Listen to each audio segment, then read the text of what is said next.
অনেক সেক্টর যদি খোলা হয় মালয়েশিয়ার কোম্পানি ভিসা কিংবা ভালো ভালো ফ্যাক্টরিতে মার্কেটে যে সমস্ত কাজ যদি খোলা হবে ওই সমস্ত কাজে আপনারা আসতে পারবেন কিংবা আপনারা চেষ্টা করতে পারেন অন্য অন্য কান্ট্রিতে যাওয়ার জন্য। অনেক ভাইয়ের নতুনদের ইন্স্যুরেন্স হয়ে গেছে, এখন কি আপনারা মালয়েশিয়া আসতে পারবেন? অবশ্যই ভিডিওটা ধৈর্য সহকারে শেষ পর্যন্ত দেখবেন, অবশ্যই চ্যানেলটা সাবস্ক্রাইব করে পাশেই থাকবেন। প্রথমেই আমি বলবো, অনেক ভাইয়ের ইন্স্যুরেন্স হয়ে গেছে, আপনাদের এজেন্সি বলতেছে আপনাদেরকে পাঠাইতে পারবে মালয়েশিয়া।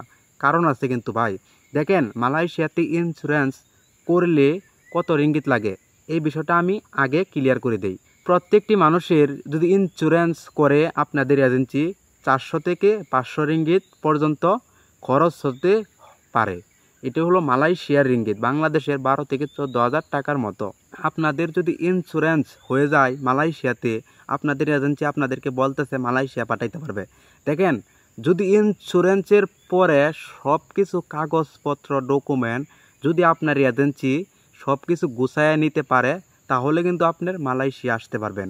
অনেক এজেন্সি ইন্স্যুরেন্স করে ফেলেছে, যদি সব কিছু কাগজপত্র কমপ্লিট না করতে পারে, যেমন হাতে আছে আর 1 মাস সময়, 31শে মার্চের পরে কিন্তু বন্ধ হয়ে যাবে।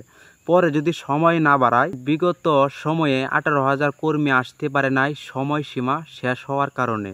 এতএব যারা বলতেছে ইন্স্যুরেন্স হয়ে গেছে আমরা মালয়েশিয়া যেতে পারবো, দেখেন আপনার এজেন্সি যদি সব কিছু কাগজপত্র 31শে মার্চের আগে সব কিছু কমপ্লিট করতে পারে এবং 31শে মার্চের আগে যদি আপনাদের টিকিট দিতে পারে তাহলে কিন্তু মালয়েশিয়া আসতে পারবেন।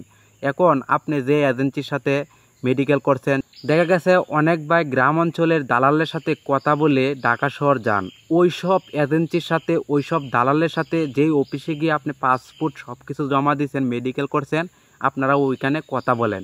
যেহেতু হাতে আছে 1 মাস সময়, যদি 1 মাস সময়ের ভিতরে আপনাদের কাগজপত্র সব কিছু কমপ্লিট না করতে পারে তাহলে কিন্তু আপনারা বিগত আমরা 18,000 কর্মী দেখেছি তাদের মতো অবস্থায় হতে হবে।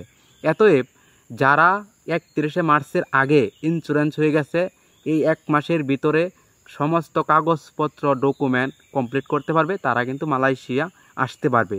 অনেক ভাইয়ের কলিং হয় না, ই ভিসার অপেক্ষায় আছেন। হ্যাঁ, আপনাদের কলিং হয়ে গেলে ই ভিসা অবশ্যই চলে আসবে, কিন্তু আপনাদের যাচাই বাছাই করে নিতে হবে। কেন জানেন, অনেক ভাই এজেন্সির কাছে মেডিকেল করছেন, ওই এজেন্সি নিয়োগ অনুমতি পায় নাই। এখন ওই এজেন্সির কাছে যদি 3 মাসও যায় 4 মাসও যায় আপনাদেরকে আশ্বাস দিবে ভাই তোমাদেরকে পাঠাইতে পারবো, মেডিকেলের মেয়াদ শেষ হয়ে গেলেও মেডিকেল করতে হবে না। দেখেন আপনি হয়তোবা 1,50,000 টাকা ওকে দিয়ে দিয়েছেন, এখন ওই টাকাটা দেওয়ার কারণে আপনাকে আশ্বাস দিতেছে, ওই এজেন্সি কবে নিয়োগ অনুমতি পাইবে, কবে আপনাকে পাঠাইতে পারবে। এতএব যাদের ইন্স্যুরেন্স হয়ে গেছে 1 নাম্বার দালাল এজেন্সির সাথে কথা বলেন। যাদের এখনও 3 মাস 4 মাস হয়ে গেছে কলিং আসে না, তারা চেষ্টা করবেন আপনারা যে টাকাগুলো দিয়েছেন, যেই পাসপোর্টটা দিয়েছেন, অবশ্যই আপনারা মেডিকেল করছেন অনেক টাকা খরচ হয়ে গেছে, ওই আশাবাদ দিয়ে যে টাকাগুলো দিয়েছেন পাসপোর্টটা দিয়েছেন আপনারা নেবার জন্য চেষ্টা করবেন। কেননা পরবর্তীতে ধাপে অনেক সেক্টর যদি খোলা হয় মালয়েশিয়ার কোম্পানি ভিসা কিংবা ভালো ভালো ফ্যাক্টরিতে মার্কেটে যে সমস্ত কাজ যদি খোলা হবে ওই সমস্ত কাজে আপনারা আসতে পারবেন কিংবা আপনারা চেষ্টা করতে পারেন অন্য অন্য কান্ট্রিতে যাওয়ার জন্য। কেন মালয়েশিয়া ভাই অনেক মানুষ আছে, আবার অনেক মানুষে কাজ করতেছে, আবার অনেক মানুষে কাজ খুঁজে পাচ্ছে না, অনেক অভাবে আছে। এতএব আপনারা দেখবেন মালয়েশিয়া যে টাকা দিয়ে আসবেন ওই টাকা দিয়ে অন্য অন্য কান্ট্রিতে যাওয়ার জন্য, এবং যে এজেন্সিকে পাসপোর্ট মেডিকেল করে আপনারা ওর পিছে পিছে ঘুরতেছেন, দেখেন পিছে পিছে ঘুরলেও লাভ নাই। 3 মাস হয়ে গেছে কলিং বাইর করতে পারছে না, আর আমি আশা করতে পারি না 1 মাসের ভিতরে সমস্ত কাজ করে ফেলবে। এই আশাটা আপনি কিভাবে করবেন, ওর উপরে কেমনে গ্যারেন্টিটা দিবেন? এতএব টাকা পয়সা পাসপোর্টটা নেওয়ার চেষ্টা করবেন যেন আপনি অন্য কোনো কান্ট্রিতে যাওয়ার জন্য প্ল্যান করতে পারেন, এবং পরবর্তীতে মালয়েশিয়া যদি খুলে অনেক সেক্টরে যদি মালয়েশিয়া কর্মী নেয় তাহলে ভালো এজেন্সি দেখে আপনি পাসপোর্ট মেডিকেল করে পরবর্তীতে আসতে পারেন।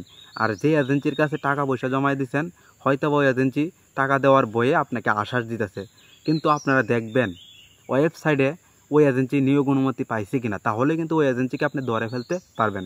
এখন পর্যন্ত 19টা এজেন্সি নিয়োগ অনুমতি পাইছে মালয়েশিয়া কর্মী পাঠানোর জন্য।